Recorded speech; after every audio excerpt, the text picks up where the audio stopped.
ये है चौथा लेक्चर और इसे कहते हैं आज कनेक्टिव टिश्यू टोटली प्रकार से ख़त्म करेंगे, ठीक ना। और ज़्यादा बड़ा वीडियो नहीं बनाएंगे, बहुत कम समय का ही वीडियो रहेगा लेकिन पूरा रहेगा, ठीक ना। तो इसे कहते हैं कनेक्टिव टिश्यू। और कनेक्टिव टिश्यू को दो भागों में हम लोग बांटे हैं शुरू में, एक सेल और दूसरा एक्स्ट्रा सेलुलर मैट्रिक्स। और एक्स्ट्रा सेलुलर मैट्रिक्स को भी दो भागों में बांट दिए हैं, प्रोटीन, फाइबर और ग्राउंड सब्सटेंस में बता देंगे क्या रहेगा। पोली सैकराइड रहेगा इसमें। और प्रोटीन फाइबर में कौन कौन है, ब्लड है, लिम्फ है, इस तरह से एब्जॉर्ब करता है। प्रोटीन फाइबर ये हो गया। कनेक्टिव टिश्यू का थोड़ा सा डायग्राम देखना चाहे तो इस तरह से देख सकते हैं। ये कोलाजन हमारे शरीर के लिए बहुत ज़रूरी है।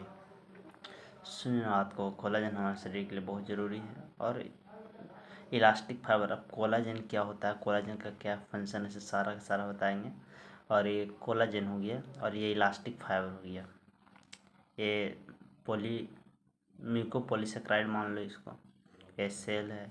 इस तरह से मान के आगे चलते हैं, ठीक ना। ये कोई खास डायग्राम नहीं है इसलिए कहते हैं। फिर उसको जब हम दो भागों में बांटते हैं, कनेक्टिव टिश्यू को दो भागों में बांटते हैं, डेंस कनेक्टिव टिश्यू। तो डेंस कनेक्टिव टिश्यू को भी दो भागों में बांटते हैं। जैसे कनेक्टिव टिश्यू को दो भागों में बांट सकते हैं, यहाँ पे सेल है, एक्स्ट्रा सेलुलर। फिर एक्स्ट्रा सेलुलर को दो भागों में बांट दिया गया कि एक प्रोटीन फाइबर होगा अंदर, मतलब इसको अंदर जो म्यूकोपॉलीसेकेराइड है, हम एक शब्द में कह रहे हैं उसको एक्स्ट्रा सेलुलर सब्सटेंस का, उसी को दो भागों में बांट दिया गया है, प्रोटीन फाइबर और ग्राउंड सब्सटेंस के रूप में, ठीक ना। और फिर यहाँ पे लूज कनेक्टिव टिश्यू होता है और डेंस कनेक्टिव टिश्यू होता है। तो उसमें डेंस कनेक्टिव टिश्यू आगे बढ़ते हैं, देखते हैं। तो डेंस कनेक्टिव टिश्यू को भी दो भागों में बांट दिया गया, एक सेल और दूसरा extra cellular. Dense connective tissue को दो भागों में बांट दिया गया, सेल और एक्स्ट्रा सेलुलर। तो सेल में क्या है, same as a areolar connective tissue. वो कैसा होता है, same as areolar connective tissue. Areolar क्या है वो भी आगे देखते हैं। और ये जैसे बात आती है सबसे पहले कि इसको डेंस क्यों कहते हैं। सबसे पहले जी पर क्वेश्चन उठ जाता है कि डेंस कनेक्टिव टिश्यू का डेंस क्यों कहते हैं। इसलिए कहते हैं क्योंकि इसको फाइब्रोब्लास्ट की संख्या ज़्यादा होती है, ठीक ना, इसीलिए इसको। और फाइब्रोब्लास्ट की संख्या ज़्यादा होती है इसीलिए, और मैट्रिक्स कम होती है जिस कारण इसको डेंस कनेक्टिव टिश्यू कहते हैं। और लूज कनेक्टिव टिश्यू में उल्टा कर दो कि फाइब्रोब्लास्ट की संख्या कम होती है, हाँ, इसीलिए उसको लूज कनेक्टिव टिश्यू कहते हैं। फिर ये है एक्स्ट्रा, ये क्या था, फाइब्रोब्लास्ट मास्ट सेल माक्रोफेज। ये सेल है तो सेल में कौन कौन ऑर्गेनल्स है, तो फाइब्रोब्लास्ट, मास्ट सेल, माक्रोफेज, इस तरह से। और एक्स्ट्रा सेलुलर सब्सटेंस में फाइबर और ग्राउंड सब्सटेंस ले लिया गया। ग्राउंड सब्सटेंस में मैट्रिक्स हो गया, म्यूकोपॉलीसेकेराइड हो गया, इस तरह से। यहाँ तक कोई दिक्कत नहीं। कनेक्टिव टिश्यू क्या है ये बता दिए। फिर कनेक्टिव टिश्यू दो भागों में बांटा गया। फिर मेनली उससे ये वाला है डेंस कनेक्टिव टिश्यू। तो डेंस कनेक्टिव टिश्यू क्या है, एक मान लो कि कोई टिश्यू है, ये मान लेते हैं कि ये है डेंस कनेक्टिव टिश्यू, ठीक। ये डेंस कनेक्टिव टिश्यू, इसमें सेल है, इसमें सेल होते हुए भी एक्स्ट्रा सेलुलर सब्सटेंस भी इसमें, ठीक। तो ये सेल में कौन कौन ऑर्गेनल्स है, तो माक्रोफेज हो गया, है, माक्रोफेज हो गया, मास्ट सेल हो गया, फाइब्रोब्लास्ट हो गया। और इसको हम म्यूकोपॉलीसेकेराइड कह सकते हैं, इस तरह से कह सकते हैं। ये है एक्स्ट्रासेलुलर, ये हो गया यहाँ तक के। अब फिर डेंस कनेक्टिव देखिए, मेनली जो से इस चैप्टर में क्लासिफिकेशन बहुत आएगा। आपको यहाँ पे लग रहा होगा कि अपन डेंस कनेक्टिव टिश्यू को दो भागों में बांट दिया, एक्स्ट्रा सेलुलर सेल। फिर डेंस कनेक्टिव टिश्यू को दो भागों में बांटा, कौन कौन, तो सेल और एक्स्ट्रा सेलुलर के रूप में बताया। फिर आप कह रहे हैं कि डेंस कनेक्टिव टिश्यू को दो भागों में बांट रहे हैं, तो सबका बेसिस अलग है। देखिए यहाँ पे सेल, इसको बेसिस क्या हो सकता है, तुम ही सोचो कि एक उसका थोड़ा सा दिमाग लगाइए। 9th क्लास का इन टॉपिक से हम इसको कनेक्ट करना चाह रहे हैं कि एक कोई टिश्यू है तो इसको सेल है, उसको बाहरी सब्सटेंस क्या है, अंदर सब्सटेंस क्या है। जैसे हम लोग ये बाहर है तो एक सेल दूसरे सेल के बीच में कुछ गैप है, तो उसको बाहर कुछ कुछ प्रेजेंट है, उसी को हम लोग यहाँ पे दिखा दिए, उस बेसिस पे एक तरह से बांट दिए। अब फिर से यहाँ पे देखिए डेंस कनेक्टिव टिश्यू को दो भागों में बांट दिया गया। Fight fibrous white fibrous dense connective tissue, yellow fibrous dense connective tissue. White fibrous को दो भागों में बांट दिया गया, रेगुलर और इरेगुलर। रेगुलर करने का मतलब कि जो ये है, इस तरह से देख सकते हैं कि ये रेगुलर मैनर में, एक स्ट्रेट मैनर में फॉर्म कर रही है, उसको हम लोग कहते हैं रेगुलर, ठीक ना। ये सेल ही है, ये सेल है, ठीक ना। और ये ब्लू डॉट दिख रहा है वो मैट्रिक्स है। मैट्रिक्स में क्या क्या रह सकता है वो पहले ही हम बता दिए। मैट्रिक्स में क्या क्या रह सकता है पहले ही बता चुके हैं। एक्स्ट्रा सेलुलर मैट्रिक्स में क्या क्या रह सकता है पहले ही बता दिए हैं। तो एक्स्ट्रा सेलुलर बार बार अब उतना सी बार बार लिखने से अच्छा है कि एक शब्द हम लिख के निकाल दिए। और फिर ये फाइबर, जो फाइबर है ना वो रेगुलर मैनर में रहेगा, लगातार सीक्वेंस में रहेगा। जैसे स्कूल में जाते हैं और प्रेयर होता है तो कैसे लाइन बाय लाइन बच्चा को खड़ा किया जाता है ना, इस तरह से समझिएगी।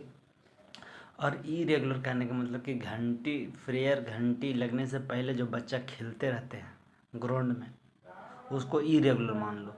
कोई बच्चा इधर खेल रहा है तो कोई बच्चा उधर खेल रहा है, इस तरह से उसको में भी एक कोलाजन है, सेल्स है और ग्राउंड सिस्टम से वही सब चीज़ रहेगा। देखना है उसी को यहाँ पे अलग डिवाइड नहीं किया, उसी को हम लोग फिर से यहाँ पे डिनोट करके देखने का प्रयास किए कि सेल्स है ये इस तरह से। तो रेगुलर और इरेगुलर हम लोग समझ रहे थे। तो यहाँ पे tissue consist of one layer of wheel collagen fibres and next layer and this repeated. जैसे एक लेयर में मान लेते हैं कि ये कोलाजन है, कोलाजन फाइबर है, देखिए ये कोलाजन फाइबर है, next collagen fibre, next collagen fibre, next collagen fibre, एक रेगुलर मैनर में है तो उसको रेगुलर कहते हैं। ये है भी मान लेते हैं कि एक लाइन कोलाजन फाइबर का ही है, लेकिन दूसरा जब सेल आ गया, तीसरा दिन ग्राउंड सब्सटेंस आ गया। भाई मतलब कहने का मतलब कि एक रो में लड़का आ गया, एक मतलब कि लड़का में भी क्लास 1 का आ गया, दूसरा में लड़की आ गया वो भी क्लास 2 का आ गया, फिर क्लास 3 का आ गया। इस तरह से मान लेते हैं, इरेगुलर मैनर में मान लेते हैं इसको, ठीक। और उसको भी देखिए सेल और एक्स्ट्रा सेलुलर के भाग में। तो सेल में हर हमेशा कौन कौन आएगा, फाइब्रोब्लास्ट, मास्ट सेल, मैक्रोफेज। और ये एक्स्ट्रा सेलुलर सब्सटेंस में फाइबर में कौन फाइबर, तो कोलेजन फाइबर। ग्राउंड सब्सटेंस में क्या होता है, म्यूकोपॉलीसेकेराइड में साइटोप्लाज्म जितना ऑर्गेनिज्म, मास्ट सेल, मैक्रोफेज, सबका सब आ जाते हैं उसी में। ये इरेगुलर सेल हम लोग का कहाँ देखने को मिलेगा, तो ईपीडर्मिस, डर्मिस, ईपी माने अपॉन, डर्मिस माने स्किन के ऊपर इरेगुलर मैनर में रहती है। अब स्किन के ऊपर का हवा में नहीं, मतलब कि स्किन का सबसे ऊपर वाली लेयर पर कर सकते हैं, epidermis, dermis. Fibres are irregular arranged, fibres कैसा है, इरेगुलर अरेंज्ड होती हैं। और ये जो रेगुलर है कहाँ मिलेगा, टेंडन। टेंडन क्या है, टेंडन की एग्जांपल ऐसे याद रखना, टेंडन होता है ना, जैसे BLB एक होता है मसल टू बोन, ठीक ना, जो मसल से और बोन के बीच में करता है उसको लिगामेंट कहते हैं। और टेंडन कहते हैं क्या, BLB,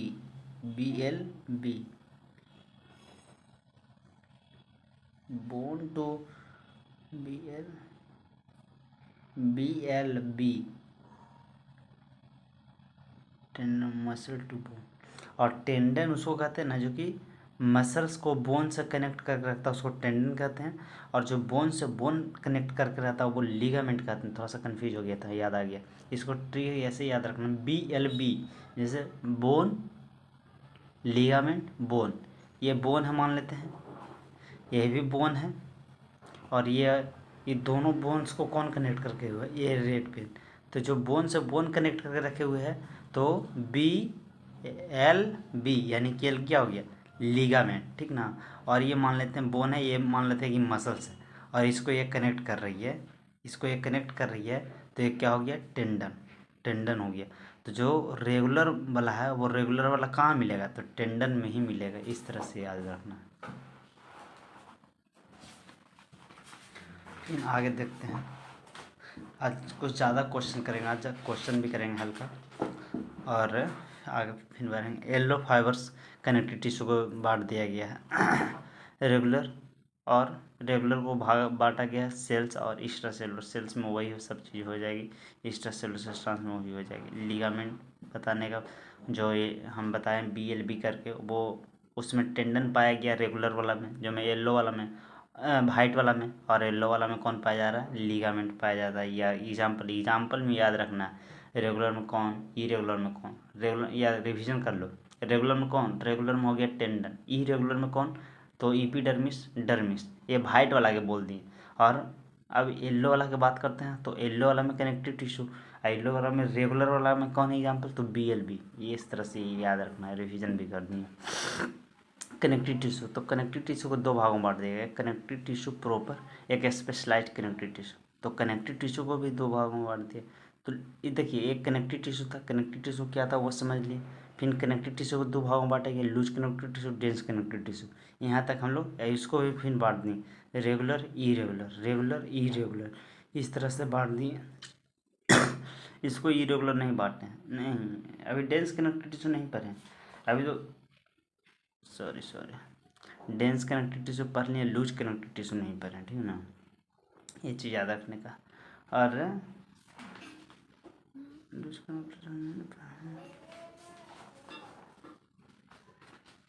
एरिलोलरिज्म क्या होता है मैंने पहले ही बता चुका हूँ, ठीक है ना। इस तरह से कमेंट नहीं करिए, और जो शुरू से जाइए और शुरू से देखिए, ठीक ना। एरिलोलर कनेक्टिव टिश्यू क्या होता है, ऐसा सब शुरू में ही बता दिया गया है। और स्केलेटल कनेक्टिव टिश्यू, तो स्केलेटल कनेक्टिव टिश्यू को अब यहाँ से समझिए, यहाँ से अब यहाँ स्केलेटल कनेक्टिव टिश्यू पढ़ेंगे, उसके बाद कार्टिलेज पढ़ेंगे, उसके बाद बोन पढ़ेंगे, उसके बाद फ्लूइड कनेक्टिव टिश्यू, ब्लड और लिम्फ, इस तरह से पढ़ना है। अब टॉपिक आगे बढ़ते चली जाएगी। तो स्केलेटल कनेक्टिव टिश्यू, स्केलेटल में क्या है, बोन इस समय ही हो जाएगा ना कल, तो वो उसको सेल को क्या कहते हैं, ऐसे बोन नहीं याद रखना, ये गलत हो जाएगा, बोन को कहना गलत हो जाएगा। स्केलेटल कनेक्टिव टिश्यू है, यहाँ पे टिश्यू की बात की जा रहा है, वहाँ पे मसल्स जो है ना, मतलब कि स्केलेटन में बोन ही होता है, लेकिन बोन के ऊपर जो मसल्स है, मान लेते हैं कि ये बोन है, ये बोन है पेन, उसके बाद वो जो मसल्स है वो स्केलेटल कनेक्टिव टिश्यू का काम कर रहा है। कनेक्टिव टिश्यू करने का मतलब कि एक चीज़ से दूसरे चीज़ को जोड़ने का काम कर रहा है, क्या यही ना। तो सेल्स हो गया, सेल्स क्या हो गया, कॉन्ड्रोसाइट्स, उस तरह का सेल को क्या कहते हैं, कॉन्ड्रोसाइट्स कहते हैं। Chondrocytes 1 to 4 are found in cavity, वो कॉन्ड्रोसाइट्स होता है जो कि फाउंड होती है कनेक्टिव टिश्यू के। Chondrocytes 1 to 4 are found in cavity in the cartilage, cartilage का जो कैविटी होता है, मान लेते हैं इस तरह से कार्टिलेज है, तो इसको कितना कॉन्ड्रोसाइट होता है, तो 4 कॉन्ड्रोसाइट होता है। कितना होता है, 4 कॉन्ड्रोसाइट होता है। Chondrocytes make extra cellular matrix of cartilage, chondrocytes जो बनाती है एक्स्ट्रा सेलुलर मैट्रिक्स को कार्टिलेज कहते हैं। Chondrocytes make protein fibre and ground substance of cartilage, chondrocytes है जो कि बनाती है प्रोटीन फाइबर और ग्राउंड सब्सटेंस ऑफ कार्टिलेज का। एक्स्ट्रा सेलुलर मैट्रिक्स क्या है, तो extra cellular matrix protein fibre है, क्या है, protein fibre. Extra cellular matrix जो बार बार हम बोल रहे थे कि क्या ये है वो है, तो उसको थोड़ा सा यहाँ पे ज़्यादा विस्तार में बताए हैं। प्रोटीन फाइबर, प्रोटीन फाइबर क्या है, जो कि can be collagens, can be white collagen fibres, elastic fibres are both can not, ये जो कह रहा है कि वाइट कोलाजन फाइबर है और इलास्टिक फाइबर है, ये दोनों प्रोटीनी फाइबर होती है, और कैन बी प्रेजेंट और बोथ, और can be absent depending on the cartilage. White fibrous, white collagen fibre और इलास्टिक फाइबर दोनों प्रेजेंट रहेंगे कि नहीं प्रेजेंट रहेंगे, वो डिपेंड करती है कि किस प्रकार का कार्टिलेज है। इन समझे बात को, ये जो प्रोटीन फाइबर मान लेते हैं कि ये प्रोटीन फाइबर है, ठीक है, प्रोटीन से तक कहीं मतलब प्रोटीन फाइबर है, और प्रोटीन फाइबर में हमको कहे तो क्या कि कोलाजेनिज्म हमारे शरीर के लिए बहुत ज़रूरी है। कोलाजेन के कारण ही हम लोग थोड़ा सा टाइट होकर चलते हैं और अच्छा दिखते हैं, ये सब समझे ना बात को। तो कोलाजेन रहेगा, इलास्टिक फाइबर उसमें रहेगा, वाइट कोलाजन फाइबर रहेगा कि नहीं रहेगा, वो डिपेंड किसको पर करेगा, तो कार्टिलेज पर, ये किस प्रकार का कार्टिलेज है, ठीक ना, किस प्रकार का कार्टिलेज। ठीक, आगे बढ़ते हैं। ग्राउंड सब्सटेंस, तो ग्राउंड सब्सटेंस तो बार बार बोल रहे हैं म्यूकोपॉलीसेकेराइड, अब बात कोई क्वेश्चन ये भी उठा जाता है म्यूकोपॉलीसेकेराइड है क्या? अरे भाई म्यूकोपॉलीसेकेराइड क्या है ये किसको नहीं पता। म्यूकोपॉलीसेकेराइड करने का मतलब कुछ जो कैविटी है उसमें जितने सारे ऑर्गेनल्स है उस सब का ऑर्गेनल्स को कह रहे हैं ना। Extracellular matrix of cartilage make it solid pliable and it's resist the compression. कह रहा है कि एक्स्ट्रा सेलुलर मैट्रिक्स है, जो एक्स्ट्रा सेलुलर मैट्रिक्स है वो कार्टिलेज का बनी हुई रहती है, वो बनी हुई रहती है जो कि सॉलिड है। वो जैसे कार्टिलेज हम लोग का कान है, तो कान इस तरह से थोड़ी लिक्विड है, ये गैस है, वो सॉलिड ही। कार्टिलेज का जो मसल्स है नीचे पिन्ना, ईयर पिन्ना जिसको हम लोग बोलते हैं, उसको छुओ और टच करो और देखो जैसे इस तरह से ऐसे कान है तो ये वाला पार्ट को टच करो और देखो तो वो क्या है, सॉलिड भी है। पाइलिएबल करने का मतलब कि मुलायम, जैसे हड्डी को ऐसे करोगे ना तो ये हड्डी बोन की तरह ये हो गया, और वो पाइलिएबल होती है, जैसे ऐसे टच करोगे तो हल्का गुद्देदार लगता है, तो वो सॉलिड यानी कि रहते हुए भी वो हार्डनेस नहीं रहता, उसको पाइलिएबल कहते हैं। इट रेसिस्ट द कंप्रेशन, और वो कंप्रेस ऐसे करोगे तो हल्का कंप्रेस भी होता है, जैसे टिप नोजों का टिप लो उसको भी टच कर सकते हो। यही करा cartilage wheel where in human body cartilage is found. यह है, मान लेते हैं चारों हम जब बोले थे वही यहाँ पे दर्शाने का पाइलिएबल में करने का मतलब कि फ्लेक्सिबल होता है। पिछला वाले स्लाइड में फ्लेक्सिबल का मतलब हमने सदा बहुत अच्छा से एग्जांपल दे के समझाया था, एग्जांपल दे के नहीं एग्जांपल दिखा के समझाया था पेंसिल का। और ये है कॉन्ड्रोसाइट्स ये कॉन्ड्रोसाइट किसको कहते हैं? तो जो कार्टिलेज का मसल्स है, कार्टिलेज का सेल्स है, उसको में 3 से 4 रहते हैं, देखिए 3 से 4 है वो कैविटी में, उसको हम लोग कॉन्ड्रोसाइट्स कहते हैं पूरा और ये जो है ये सारे स्पेस है जिसको कैविटी के नाम से हम लोग जान सकते हैं। नीट में एक क्वेश्चन आया था कि एम्ब्रायोनिक इंडोस्केलेटन के बारे में, कि एम्ब्रायोनिक इंडोस्केलेटन क्या समझते हो इससे? तो when be where embryo our endoskeleton, जब हमारे एम्ब्रायो इंडोस्केलेटन बनी हुई थी, was made up of cartilage but gradually cartilage is replace by the bone. हमारे जो एम्ब्रायो का इंडोस्केलेटन रहती है वो जो शुरू में बनती है, जो बूब्स में जब रहती है तो वो कार्टिलेज का ही रहती है, लेकिन जब वो धीरे धीरे धीरे धीरे वो रिप्लेस्ड बोन में कर जाती है। इसीलिए तो कहा जाता है कि जो बच्चा बहुत छोटा है, जिसको जन्म हुआ है 5 से 6 दिन हुआ है, उसको बहुत संभाल के लिया जाता है।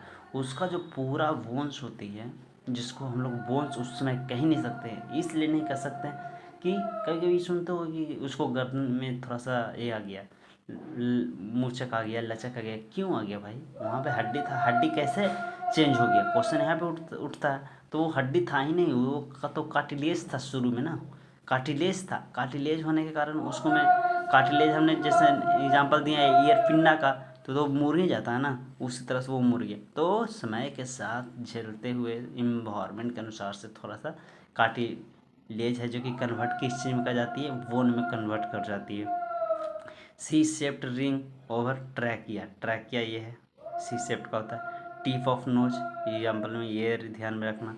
आउटर ईयर ऑफ जॉइंट, वही हम जब बताया। इंटरवर्टिब्रल डिस्क कहाँ के देखने को मिलेगा? तो जो ये कैसे हम इसको बताएं, जैसे ये पीठ है, पीठ को ये है ना, उसको रीढ़ कहते हैं ना, रीढ़ की हड्डी, उसी को इंटरवर्टिब्रल डिस्क कह सकते हैं। प्यूबिक सिम्फेसिस, ये सब सारा का सारा ये हो गया। फिर आगे और क्वेश्चन देखते हैं। Which is not a type of connective tissue. Example था तो एग्जाम्पल था कि एपिथेलियल टिश्यू, तो नहीं, connective tissue, dense connective tissue, regular connective tissue, irregular connective tissue, white connective tissue, yellow connective tissue और न्यूरल। तो कौन उसमें न्यूरल हो जाएगा? भी चीज़ correct about areolar connective tissue. Areolar connective tissue से क्या क्या याद रख सकते हो? तो वो लूज कनेक्टिव टिश्यू होती है। लूज कहाँ नाम पड़ा? तो इसलिए कि उसके पास फाइब्रोब्लास्ट कम होती है। इट इज़ फाउंड इन, कहाँ पाए जाते हैं? तो स्किन के नीचे पाए जाते हैं। मोस्ट इम्पॉर्टेंट सेल्स होती है, और फाइब्रोब्लास्ट बहुत ज़्यादा इम्पॉर्टेंट होती है, फाइब्रोब्लास्ट। फिर आगे क्वेश्चन देखिए, जितना भी हम क्वेश्चन रहता था ना उसको हमको पॉइंट वाइज में हम कन्वर्ट कर देने का प्रयास करते थे। जैसे इसको मैं कह रहा है कि tissue serve as support framework of for epithelium is areolar. Areolar के कारण ही हम लोग का एक ढांचा, ऐसे इंडोस्केलेटन के कारण भी कह सकते हैं, लेकिन एरी रोलर के भी कुछ सपोर्ट रहती है जिसके कारण हम लोग का एक सही फ्रेमवर्क दिखती है। माक्रोफेज करने का मतलब फागोसाइटोसिस। माक्रोफेज उसको कहते हैं जो कि हमारे शरीर में जितना भी बैक्टीरिया है उसको खा जाता है। कौन? माक्रोफेज। तो खाने के लिए फागोसाइटोसिस का यूज किया गया। मास्ट सेल हिफेरिन और fibroblast collagen fibre. Mast cell heparin और फाइब्रोब्लास्ट कोलाजन फाइबर होती है। On the consumption of excess of sugar syrup fat is form which is stored in. कह रहा है कि जो हम कंजप्शन करते हैं, हम लोग जो खाते हैं बहुत ज़्यादा मात्रा में चीनी, सिरप, ये वो फैट के रूप में स्टोर होती है। जैसे फैट के रूप में स्टोर होती है, वो फैट है जो कि एडिपोज टिश्यू कहलाती है, जो कि हम लोग का जो मोटे आदमी होते हैं उसको देखना, पेट हुआ और यहाँ पे जो पेट का दोनों साइड है वहाँ पे देखना छू के, जो फैट रहता है वो ज़्यादा उसको पास रहेगा, वहाँ पे चुट्टी काटेगा तो उसको कुछ उतना एहसास नहीं होता है, ठीक ना। तो वो नहीं एहसास होता है क्योंकि वो एडिपोज टिश्यू होता है। एडिपोज टिश्यू ज़्यादा हो जाना कोई सही चीज़ नहीं है, ठीक ना। एडिपोज टिश्यू ज़्यादा हो जाना सही चीज़ नहीं है। Dense irregular connective tissue example हमने बताया था, स्किन होता है, स्पेशलाइज कनेक्टिव टिश्यू कार्टिलेज होता है। Most important cell present in cartilage तो कॉन्ड्रोसाइट। कॉन्ड्रोसाइट कार्टिलेज में सबसे महत्वपूर्ण कोशिका कौन है? तो chondrocyte. Intracellular matrix of cartilage पर मेक इट, जो कि सॉलिड और पाइलिएबल होती है। हमने पहले बता दिया कि जो वो है कार्टिलेज है जो कि सॉलिड और पाइलिएबल है। जैसे बोन पड़ेंगे ना तो हम लोग का सारा चीज़ वहाँ पे क्लियर हो जाएगा। लीजिए, बोन आ भी गया। बोन को दो भागों में बांटते हैं, एक्स्ट्रा सेलुलर और आज का टॉपिक दोनों ख़त्म करेंगे, बोन और कार्टिलेज बस। तो सेल्स ऑस्टियोसाइट्स, ये बोन सेल्स होगी। बोन का सेल्स को हम लोग कैसे कहो, जैसे कार्टिलेज का सेल के कॉन्ड्रियोसाइट कहते हैं, इसीलिए उसी तरह से बोन को सेल के ऑस्टियोसाइट्स कहते हैं। वो एक्स्ट्रासेलुलर मैट्रिक्स होगी।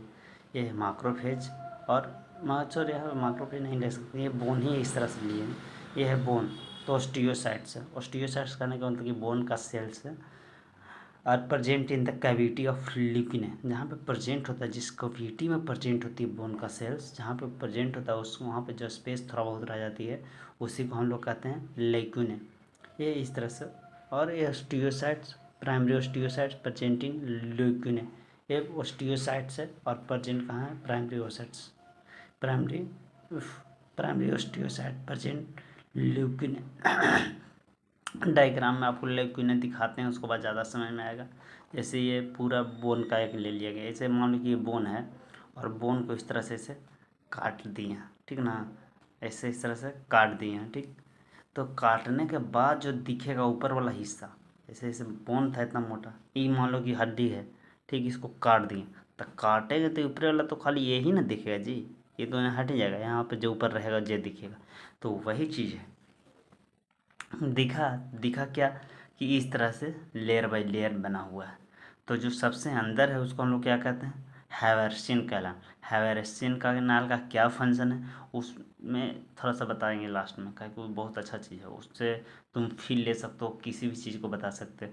और उसको बाद उसको बीच बीच में सेल देखा गया, वो कौन था? ऑस्टियोसाइट्स, जो कि बोन का सेल्स था। ECM एक्स्ट्रासेलुलर मैट्रिक्स, और ये जो स्पेस जो बोन का सेल्स प्रेजेंट है उसी को लेक्यूने कहते हैं। एक्स्ट्रा सेलुलर मैट्रिक्स इसको में प्रेजेंट है, जिसको हम लोग म्यूको पॉलीसेकेराइड भी भर सकते हैं। ये हैवेरसिन कैनाल है, this canal contain blood vessels. ये है एक, इसमें कंटेन क्या होते हैं? Blood vessel that supply blood to bone, जो कि सप्लाई क्या करती है? ब्लड से, खून से हड्डी। हैवेरसिन कैनाल का काम ही होता है ना, जैसे हड्डी में खून कैसे जाए, हड्डी को भी लिविंग होने के लिए वहाँ पे भी थोड़ा बहुत खून चाहिए, तो खून वहाँ पे तो कैसे पहुँचे, कैसे पहुँचे? तो वो जो पहुँचाने का काम करता है वो हैवेरसिन कैनाल होता है। इस तरह से ऐसे करके हड्डी बनाएंगे एक जमा, और उसको डिस्क्राइब करेंगे, वहाँ से फील आएगा। और वहाँ पे हम ये भी बताएंगे कि कैसे CID लोग पता करते हैं कि कौन, ये हड्डी से पता कर लेते हैं कि ये बच्चा बूढ़ा है या ये बच्चा जवान है, या बच्चा का जो डेथ बॉडी है वो लड़की का है लड़की का नहीं हम बता सकते हैं, लड़का का है कि लड़के का, लेकिन इतना ज़रूर बता सकते हैं कि वो बच्चा का है, ये जवान का है, ये बूढ़ा का है, हड्डी से वो आपको भी हम बताएंगे, ठीक ना।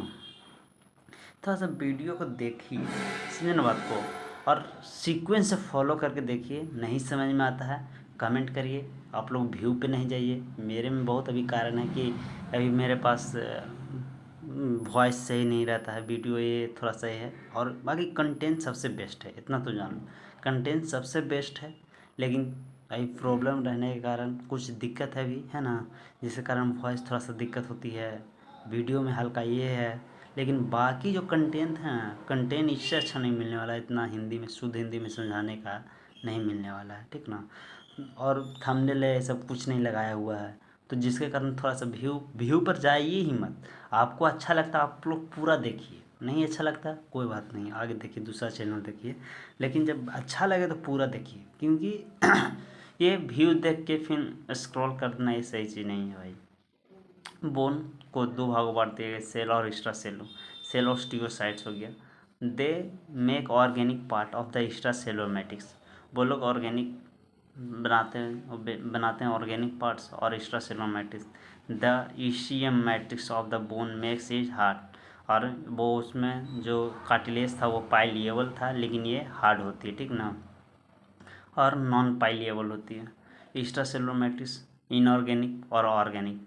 इनऑर्गेनिक ऑर्गेनिक करने का मतलब, जो कि इनऑर्गेनिक है हमारे शरीर के हड्डी में कितना होता है, 65% होती है, और वो ये 35% होती है। तो inorganic collagen fibre protein. Organic ये हो गया collagen fibre mast cells heparin histidine, ये सब इसमें डाल देते हैं। और इनऑर्गेनिक में कहने का मतलब जो 65% है ये हमारे सबसे ज़्यादा है।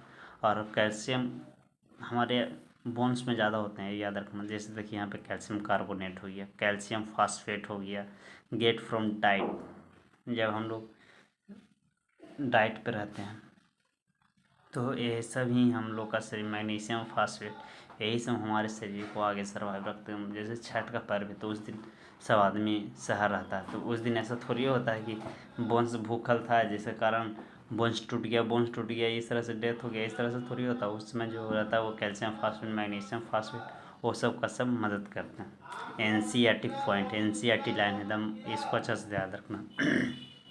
It is the main tissue that provides a structural frame to the body. It is the main tissue that provide a structural frame to the body. ये हड्डी ही है, बोन्स ही हैं, जो कि हमारे एक स्ट्रक्चर फ्रेमवर्क प्रोवाइड करती है हमारे शरीर को। Bones supports and protect softer tissue and organ. Bones है जो कि प्रोटेक्ट करती है किसको, तो मुलायम टिश्यू को और ऑर्गन्स को। Limbs bones such as long bones of longs, bones supports and protect softer tissue हो गया। लिम्स वो bones such as long bones of legs serves weight bearing the functions. Skeletal muscles and bones helps in the movement and location. Skeletal muscles के कारण हम लोग का मदद करती है मूवमेंट में और एक जगह से दूसरे जगह।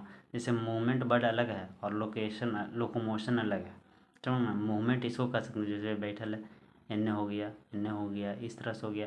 तुम बैठे हुए हो उधर गली में आइसक्रीम बेचने आ गया, उसको देख लिया, गली तुम बैठे हुए हो, पापा जी बुलाए हैं इधर आओ, तो मुड़ी हिला के बोल दिया कि अच्छा आते हैं, उसके बाद बैठे ही रह गए। उसके बाद कुछ इशारा करके बता दिया, कोई पूछा कि ये रोड किधर है, तो तुम ऐसे करके बैठले बैठले ऐसे ऐसे कर दिए, तो उस तरह का मूवमेंट हो गया। लेकिन लोकोमोशन उसको कहते हैं जिसमें तुम जगह को अपने आप को चेंज करते हो। जैसे तुम क्लास में बैठे हुए, तुमको टीचर बुला के कहा कि बोर्ड पर ये क्वेश्चन बनाओ, तो तुम अपना पोजीशन को चेंज किया, उसको लोकोमोशन कहते हैं। जिसको हम शरीर में मोशन आ जाए उसको लोकोमोशन कहते हैं। जैसे ये मान लेते हैं कि अब ये हड्डी लिया गया है, ये बोन्स है, ठीक। यहाँ पे बोन्स में रेड बोन मैरो है, हम जानते हैं ये खून को बुलाने का काम करता है। ये लॉन्ग बोन्स हैं, जो कि लेग लॉन्ग बोन्स कहाँ पाए जाते हैं, देखिए यहाँ से लेके यहाँ तक के है, हैं। फिर पैर में देखिए तो सबको पता है लॉन्ग बोन्स कहाँ पाए, लेग और हैंड, हाथ और पैर में पाए जाते हैं, जो कि कंटेन रेड बोन मैरो करती है, in which all blood cells are form, that is RBC WBC platelets. Red bone marrow में ही ये सारा का सारा बनता है। ये उसको पास कार्टिलेज होता है, इसी को ईपीफाइसीमा कहते हैं, ईपीफाइसीमा ईपीफाइसीमा इस तरह से। और यहाँ पे एक मसल्स होती है जिसके हम लोग देख के पता करते हैं कि जैसे ईपीफाइसीमा किसी में बहुत ज़्यादा है, ईपीफाइसीमा नहीं कुछ एक होता है, वो बताएंगे, थोड़ा सा हमको अभी याद नहीं आ रहा, ठीक ना। उसको मसल्स को हम लोग देखते हैं और उस मसल से हम लोग ये पता करते हैं कि ये किसका है। ये जमान जितना ज़्यादा वो रहता है उससे पता चलता है कि ये ज़्यादा यानी कि बच्चा का है, उससे थोड़ा सा कम रहता है तो वो पता चल जाता है कि ये जैसे यहाँ पे एक रहता है, वो हम अभी नहीं बता रहे हैं क्या रहता है, वो बता रहे हैं, लेकिन कैसे पता चलता है वो बता रहे हैं कि यहाँ पे एक कोई एक सेल्स रहता है जिसका देखते हैं तो वो बहुत ज़्यादा मात्रा में रहता था, बहुत ज़्यादा मात्रा में यानी कि वो बच्चा है अभी, और मीडियम में है तो मीडियम है तो एडल्ट है, और बहुत कम है, बहुत कम है तो वो बूढ़ा। इस तरह से पता कर लेते हैं। Cartilage is present in hand and legs, four limbs hand limbs, हम लोग जानते हैं फोर लिम्स और हैंड लिम्स लेग और हैंड के लिए ही यूज़ किया गया है बर्ड्स को। तो आज का लेक्चर यहाँ तक रहने देते हैं और आगे का लेक्चर देखते हैं। आगे थोड़ा सपोर्ट देखिए और कुछ कमेंट करिए ताकि उससे हमको गाइडलाइन पता चल सके कि हमें और क्या करना है। कोई हम मानते हैं कि इस वीडियो के ज़्यादा नहीं, एक ही व्यक्ति देखता है, दो ही व्यक्ति देखता है, लेकिन एक ही मिनट देखता है, 2 ही मिनट देखते हो, लेकिन उसको अनुसार से कमेंट जरूर करें। लेकिन ये बात हमको शुरू में बोलना चाहिए था, लेकिन अंतिम में बोल रहे हैं, चलिए कोई बात नहीं। लेकिन 1-2 कमेंट करिए कैसा क्या चाहिए। 3 ही आप व्यक्ति देख रहा हो, उसी के अनुसार से हम गाइडलाइंस करेंगे। डायरेक्ट हम एक्सपेक्टेशन भी नहीं करते हैं कि मेरा 50 व्यूज आए या 55 व्यूज आए, ये एक्सपेक्टेशन भी नहीं है। लेकिन 2 ही व्यक्ति देख रहे हैं तो वो अपना 2 व्यक्ति जो देख रहे हैं वो अपना डिज़ायर को फुलफ़िल करवाने के लिए वो कमेंट ज़रूर करें। Thank you.